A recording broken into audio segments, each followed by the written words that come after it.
This is Mike Maloney, and Mike is my gold expert. And the reason gold is so important, gold and silver, is because gold and silver is God's money. It's money made by God. And then in 1971, the U.S. government, under President Nixon, took God's money and turned it into man-made money. Never in the history of the world, this is the thing, never in the history of the world has this ever happened.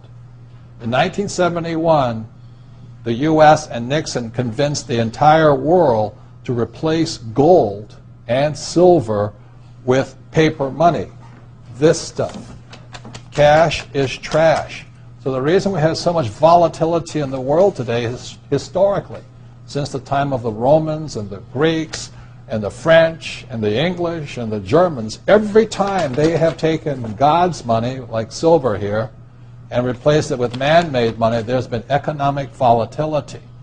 Now the problem is, so the dollar is going to keep dropping. So one of the reasons I can predict what's going to happen is I can predict the dollar will keep dropping simply because the U.S. government and now the euro, the European central banks, are printing so much of this trash. So you'll see gold going up in price, oil going up in price, real estate going up in price, because this is trash. So that's what happened in 1971, has happened throughout history.